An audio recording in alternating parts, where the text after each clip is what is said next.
estaba, dice, con Dios. ¿Y el verbo era qué? Entonces pregunto yo, ¿Jesús es Dios, sí o no?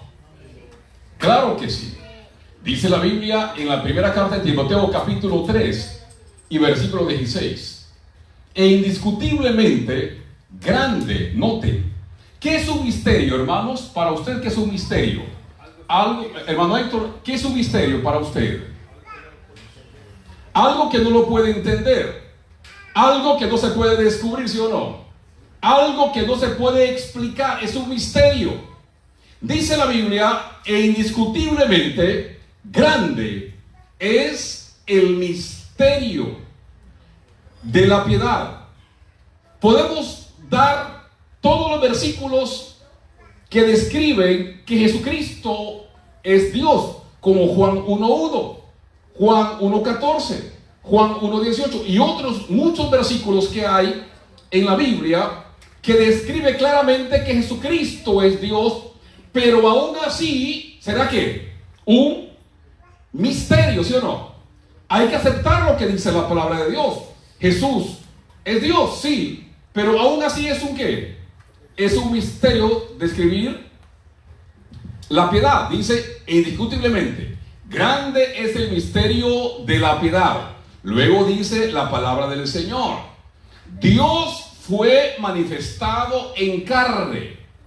Yo no sé cómo muchos dicen que Jesús fue creado o que Jesús no es Dios, cuando hay muchos versículos que describen claramente que Jesucristo es Dios. Pero aún así, ¿será un qué? Un misterio. Dios fue manifestado en carne, justificado en el Espíritu, visto de los ángeles, predicado a los gentiles, creído en el mundo, recibido arriba en gloria. ¿Qué versículo, hermanos, más claro para determinar que Jesús es Dios? ¿Sí o no, hermanos? Versículo claro para describir, para entender que Jesucristo es Dios. Pero la pregunta en esta mañana es, ¿cuáles fueron las razones por las cuales Jesús se encarnó? ¿Cuáles fueron las razones por las cuales Jesucristo, siendo Dios, se hizo hombre? La Biblia dice que Cristo, siendo Dios, se hizo hombre. Él vino a esta tierra para confirmar las promesas de Dios. Noten ustedes la primera promesa evangélica. ¿Qué dice Génesis capítulo 13, versículo 15? Describe la promesa del Salvador, la venida del Salvador. Se le conoce como el protoevangelio. Ese versículo, noten que esa promesa evangélica es la primera y más extensa de todas las profecías bíblicas. Dentro de ese marco, dentro de esa profecía, noten ustedes, están enmarcadas todas las demás profecías que se encuentran en Génesis capítulo 3 y versículo 15. Describe la venida de ¿quién, hermanos? La venida del Mesías, la venida del Salvador. Dice en Mateo capítulo 1 y versículo 21 que Jesucristo vendría como Salvador del pecado. El hombre falló, el hombre pecó, entonces el hombre necesitaba, el mundo necesitaba un Salvador, y Jesucristo vino a este mundo como ¿qué? Como el Salvador. Dice en Mateo capítulo 1 y versículo 21, y darános un hijo y llamará su nombre Jesús. Porque Jesús, ¿qué iba a ser, hermanos?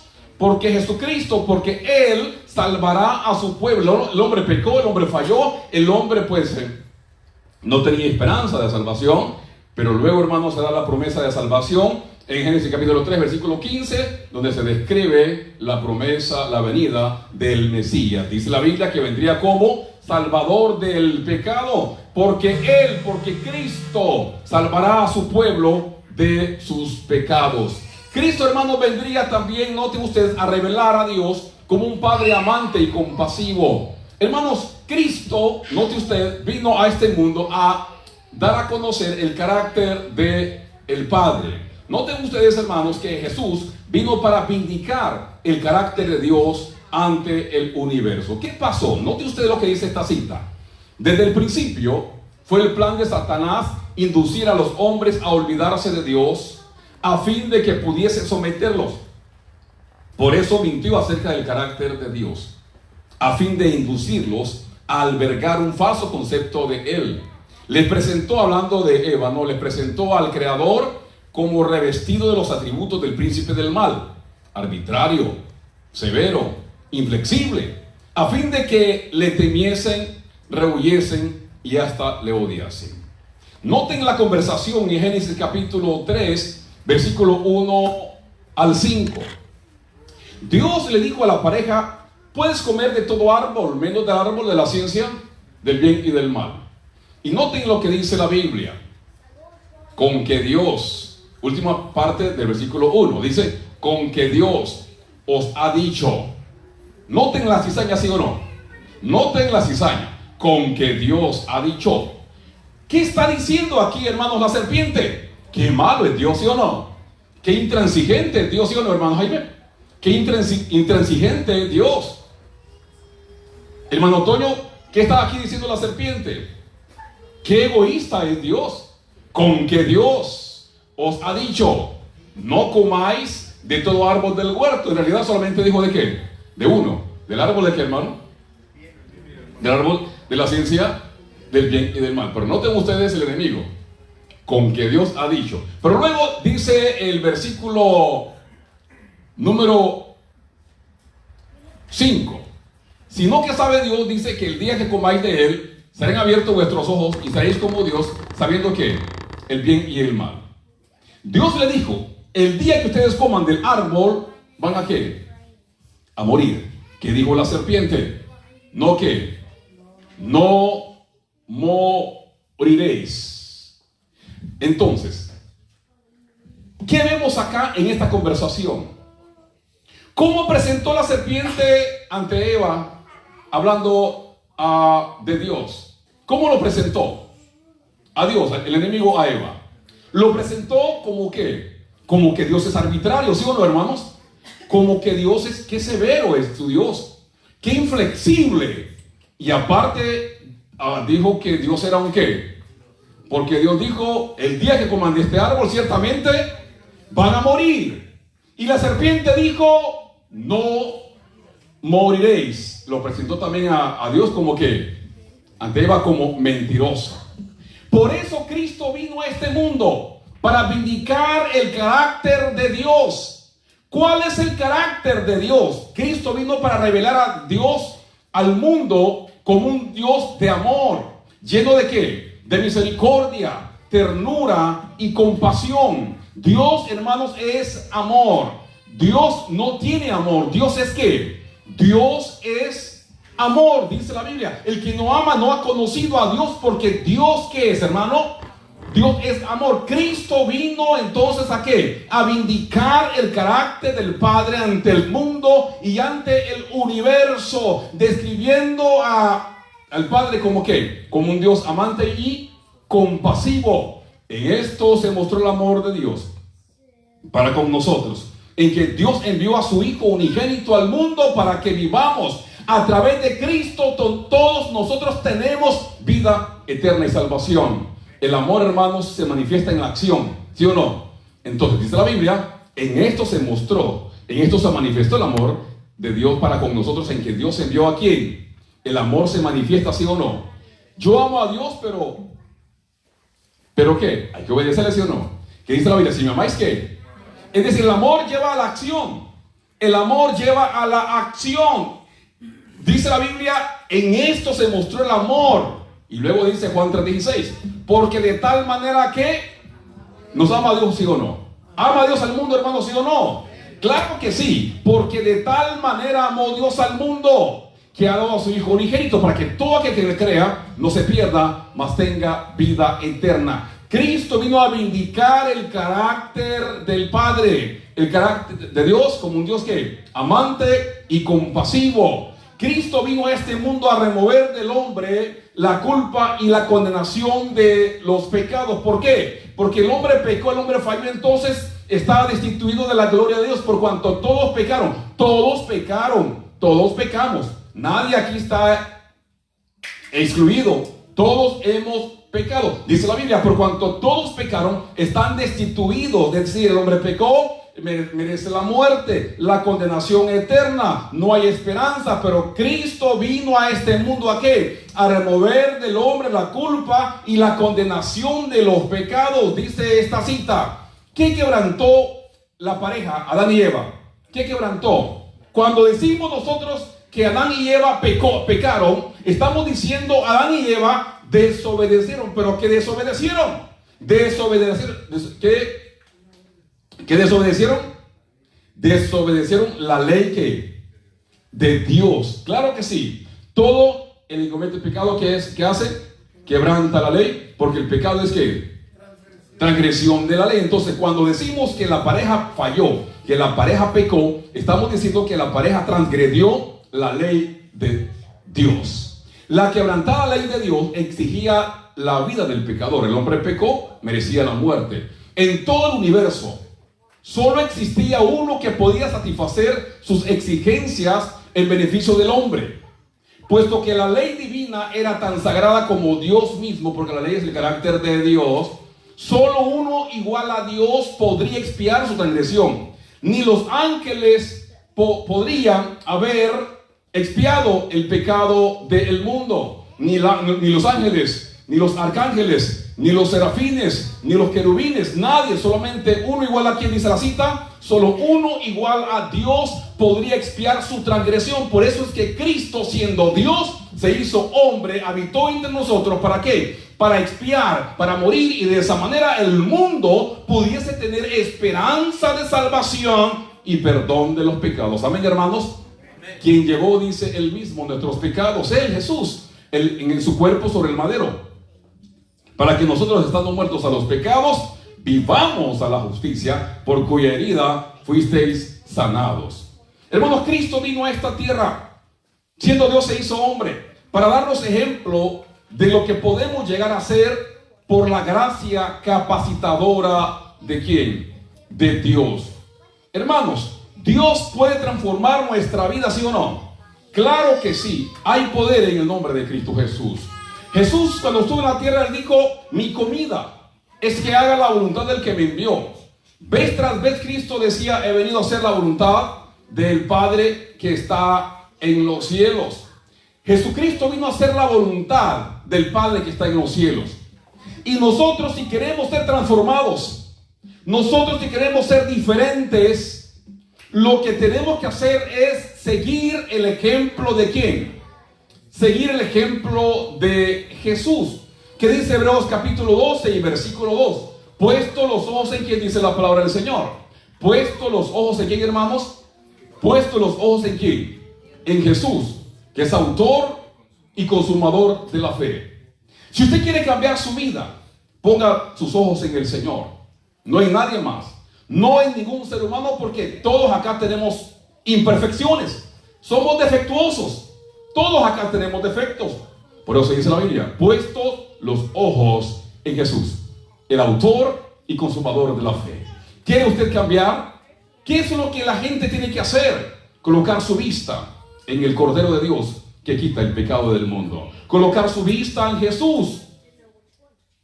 Dice: por ejemplo os he dado, para que como yo os he hecho, vosotros también hagáis. De esa manera es como el ser humano puede ser cambiado. Dice la Biblia: de modo que si alguno está en ¿quién?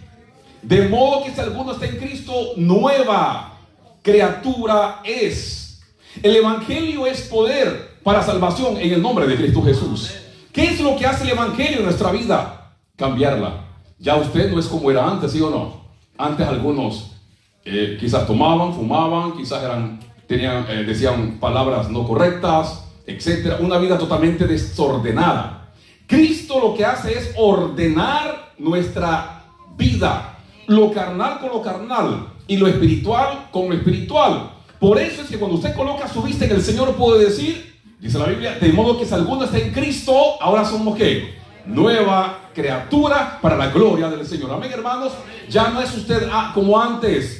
Ya no es usted como antes. Ahora usted es una nueva creación, transformada por el poder de nuestro Señor y Salvador Jesucristo. Las cosas viejas pasaron, aquí todas son hechas nuevas. Si alguno está en Cristo, nueva criatura es. Ya no es como era antes. Ahora es una persona transformada por el poder del Señor. Por eso dijo Pablo: con Cristo estoy juntamente crucificado. Ya no vivo yo, ya no vive Ismael. No. ¿Más vive quién, hermanos? Cristo vive en mí. Cristo vive en mí. Ya no vive Oscar Sarabia. ¿Quién ahora vive, hermanos? Hermana Telma, ¿quién vive ahora? Cristo vive en mí. No es perfecto, no es perfecta, pero somos ¿qué? Nueva criatura para la gloria del Señor. Dice, y lo que ahora vivo en la carne, lo vivo en la fe. ¿Qué dice la Biblia, hermanos? Pero por la gracia de Dios, soy lo que soy. ¿Dónde estaría usted si no hubiese sido alcanzado por la gracia del Señor? Dice Pablo, pero por la gracia de Dios, soy lo que soy. Mírense, una persona transformada por el poder de Dios, totalmente diferente a como era antes.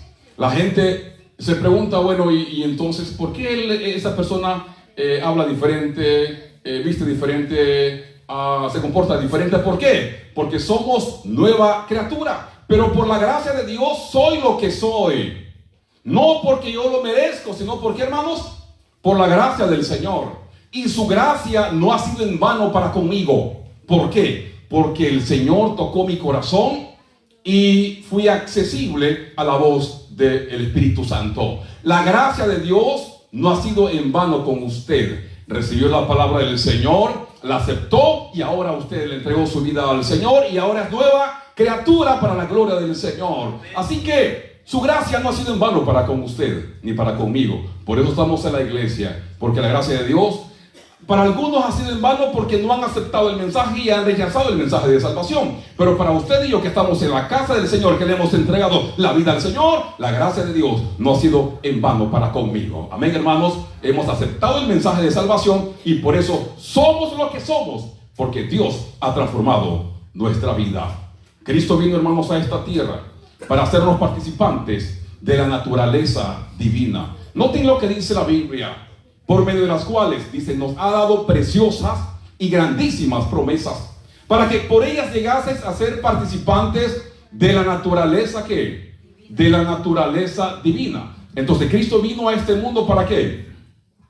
Para hacernos participantes de la naturaleza divina. Dice, habiendo, dice la Biblia, huido a la corrupción que hay en el mundo a causa de la concupiscencia.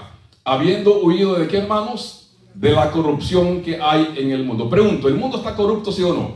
El mundo es corrupto, claro. Por eso tenemos que salir del mundo. ¿En qué sentido? Dejar las prácticas del mundo, porque el mundo está corrupto. Dice la Biblia, habiendo huido de la corrupción que hay en el mundo a causa de la concupiscencia. Dios creó a Adán y a Eva a su imagen y a su semejanza. La Biblia dice, hagamos al hombre a nuestra... ¿Se recuerdan lo que dice la palabra del Señor? Hagamos al hombre a nuestra ¿qué? A nuestra imagen y que, hermanos, hermano Mario, y a nuestra ¿qué? Semejanza. Se le conoce como en latín la imago Dei, la imagen de Dios implantada ¿en dónde? En el ser humano.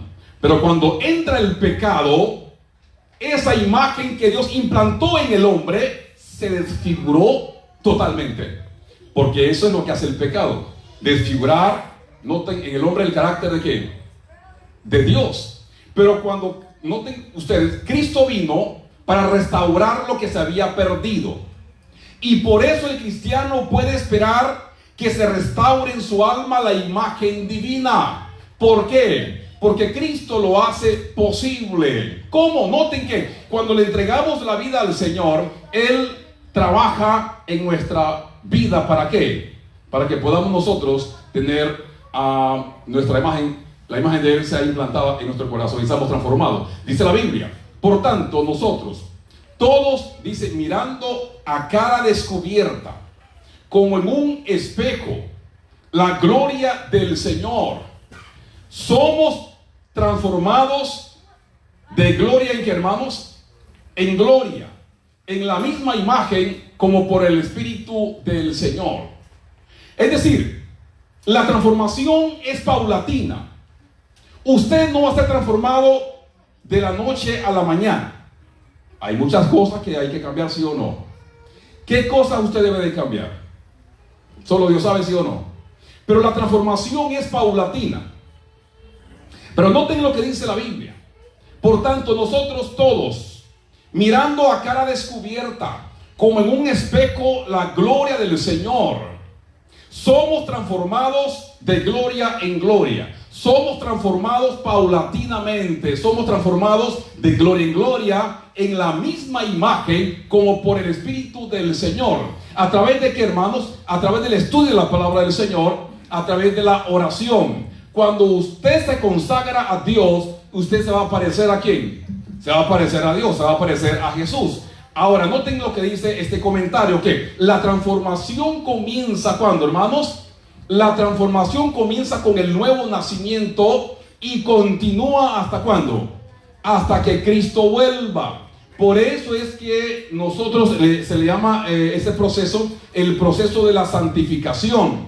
Es decir, usted no es que es transformado en el momento del bautismo. Allí comienza ¿qué? Comienza el proceso de ¿qué, hermanos? De transformación. Y ese proceso de transformación va a terminar hasta que Cristo venga por segunda vez. Por eso nosotros debemos de hacer nuestra parte. Por eso nosotros tenemos que hacer nuestra parte. Hay que orar, leer la Biblia, participar de las actividades de la iglesia, venir a la iglesia. ¿Por qué? Porque es un proceso de salvación. Es un proceso paulatino donde nosotros debemos de hacer nuestra parte. Pero noten ustedes lo que dice la Biblia. Amados, ahora somos hijos de Dios y aún no se ha manifestado lo que hemos de qué. Porque somos imperfectos. Le hemos entregado la vida al Señor. Nos hemos bautizado, pero somos imperfectos. ¿O usted es perfecto? Entonces note usted, por eso dice Juan, amados, ahora somos hijos de Dios. Y aunque no se ha manifestado lo que hemos de ser perfectos cuando Cristo venga por segunda vez, este cuerpo mortal será ¿qué? Vestido de ¿qué? De inmortalidad. Por eso dice Juan, y aún no se ha manifestado lo que hemos de ser. Cuando Cristo venga por segunda vez, seremos inmortales y seremos ¿qué? Perfectos. Por eso dice Juan, y aún no se ha manifestado lo que hemos de ser. Pero sabemos que cuando Él se manifieste, seremos semejantes a Él. Porque ¿qué, hermanos? Le veremos tal como Él es. ¿Cuántos esperan a Jesús, hermanos? Cuando Cristo venga por segunda vez, noten ustedes, seremos ¿qué? Ahí seremos perfectos. Allí, noten ustedes, seremos inmortales. Ahí nosotros seremos totalmente transformados por el poder del Señor. Seremos perfectos. Cristo vino, hermanos, a este mundo. Cristo, Jesús, siendo Dios, se hizo hombre. Vino a este mundo, ¿saben para qué también? Él vino para vencer al diablo y la muerte.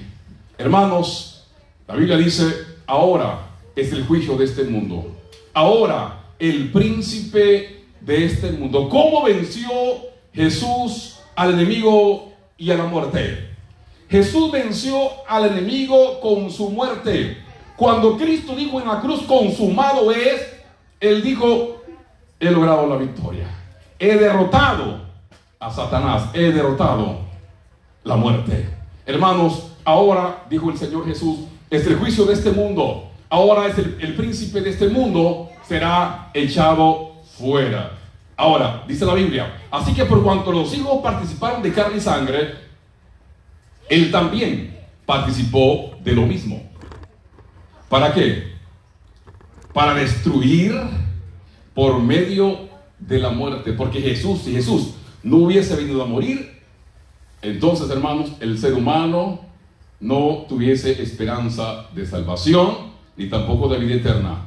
Para, dice, destruir por medio de la muerte al que tenía el imperio de la muerte. Esto es ¿a quién? Esto es al diablo. Si Jesús no hubiese venido a este mundo a morir, nadie tuviese esperanza de resurrección, nadie tuviese esperanza de ¿qué? De vida eterna. Por eso dice la Biblia, y el que vivo, estuve muerto, mas he aquí que vivo por los siglos de los siglos.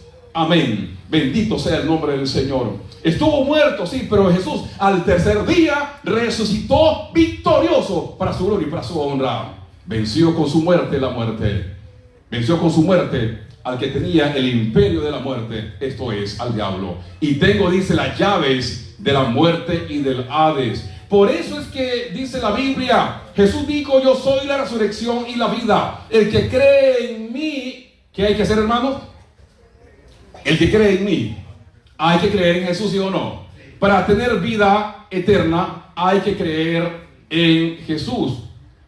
Porque no todos son hijos de Dios. Aquellos que le recibieron, ¿esos son qué? Hijos de Dios.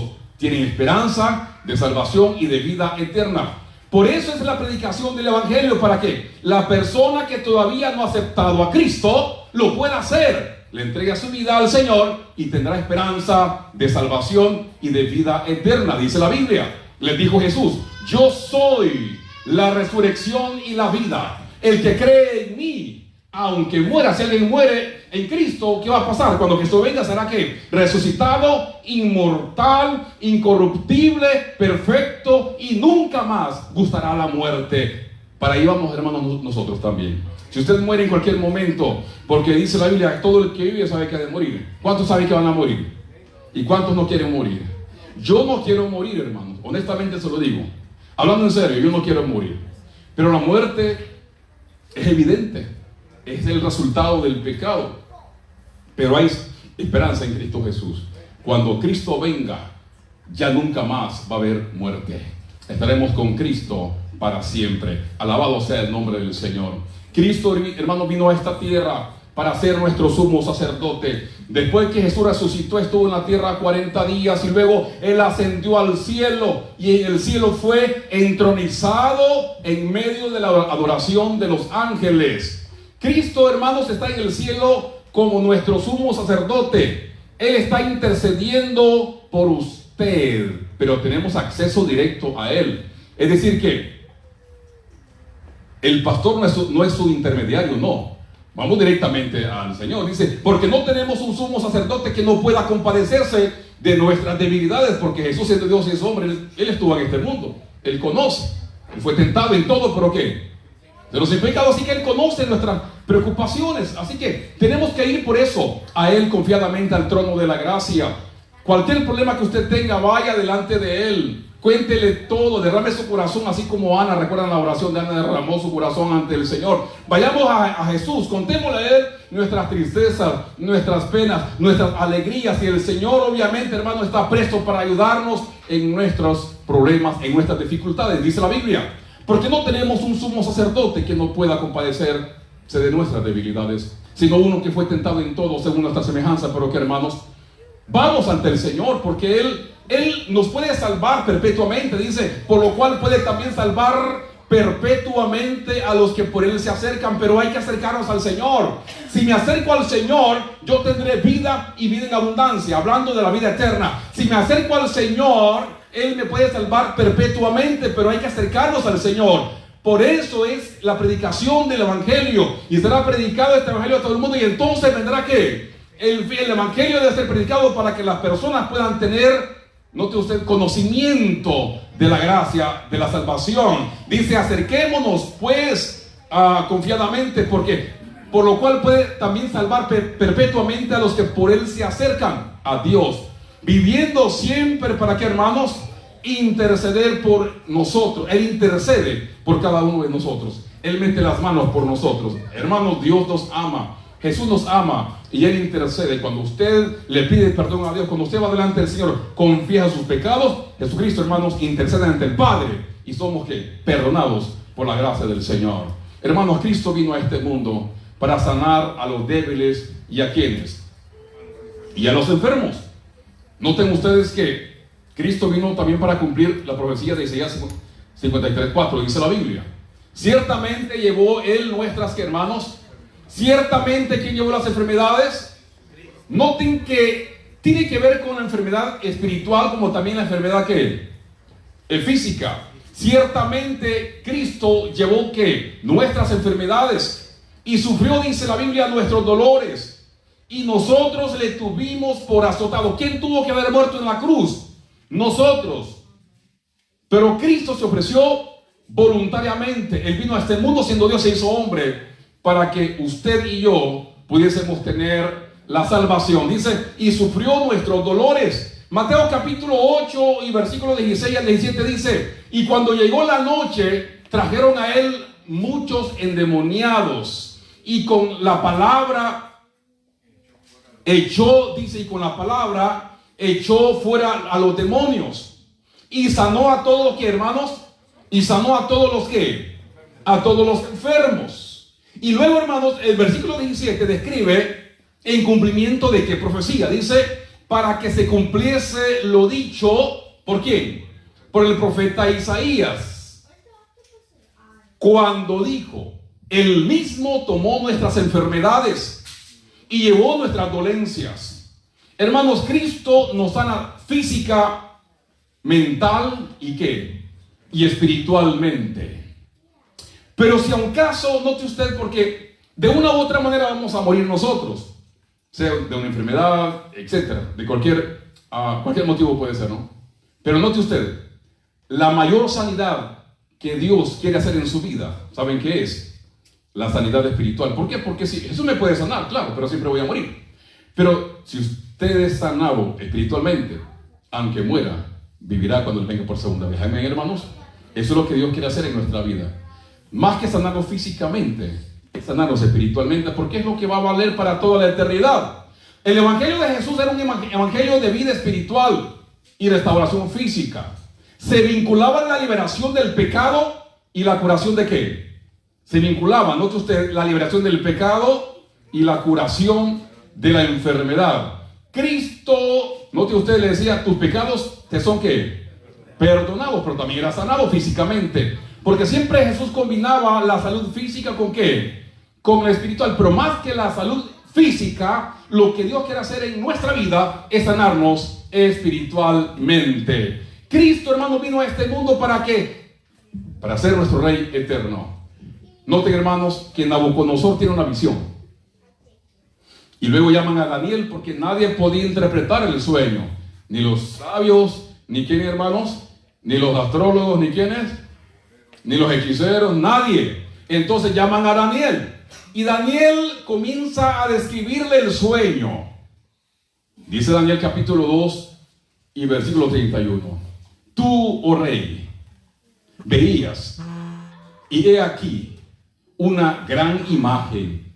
Esta imagen que era muy grande y cuya gloria era muy sublime, estaba en pie delante de ti y su aspecto era terrible.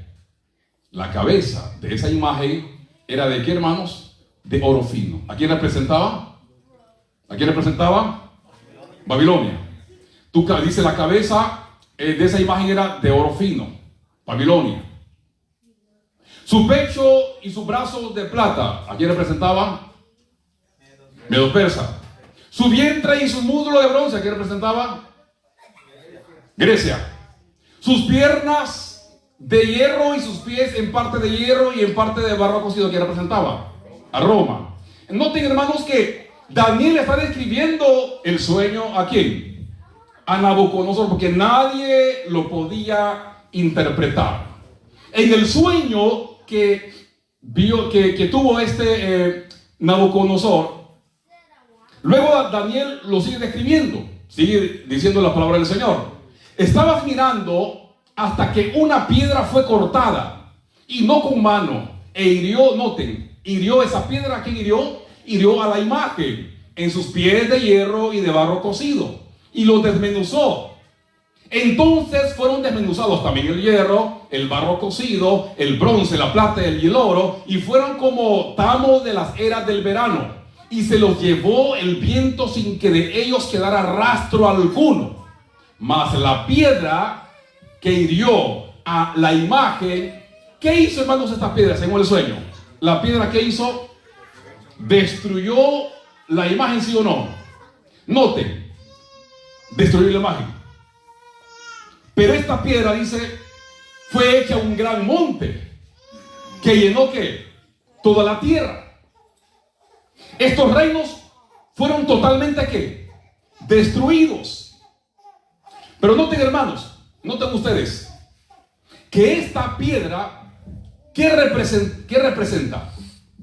Hermanos, la piedra que fue cortada, note usted, la piedra que fue cortada, note usted, y que destruyó a esta imagen, representa el reino eterno de Dios, dice la Biblia. Noten ustedes. Y en los días de estos reyes, el Dios del cielo levantará un reino. Cielo y tierra, hermano, va a pasar, mas su palabra no va a pasar. ¿Qué es lo que se describe en este sueño? Que este mundo, hermano, va a terminar, ¿sí o no? Este mundo va a terminar. Todos los reinos del mundo van a terminar. Pero hay un reino que no va a terminar, dice Daniel 2:44. Y en los días de estos reyes, el Dios del cielo levantará un reino. La roca, esta piedra, representa podemos decir, un quinto reino, ¿sí o no?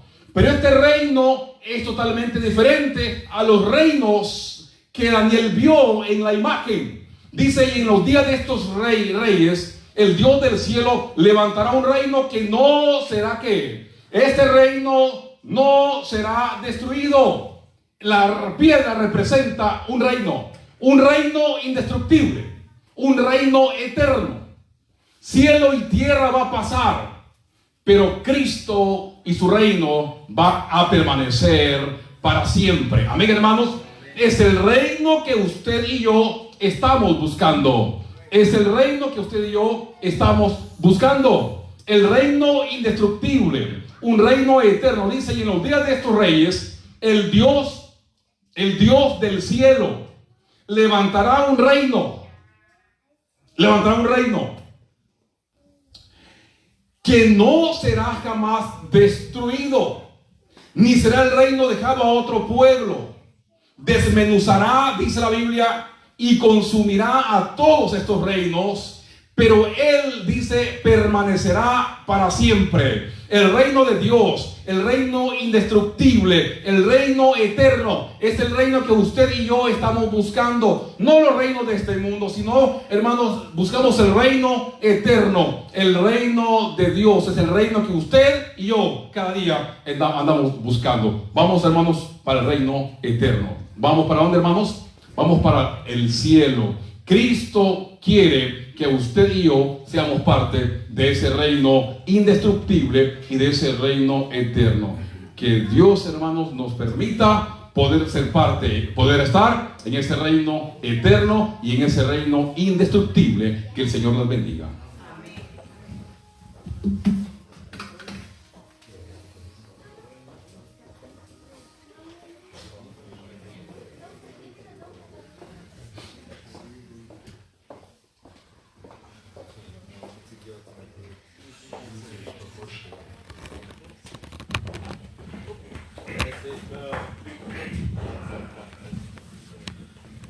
Puestos de pie, hermanos, cantemos el himno 107, Canto el Gran Amor.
Vida eterna tenga yo.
pues mi amor mostrar, al amor ensalzaré, alabando a que murió inmolado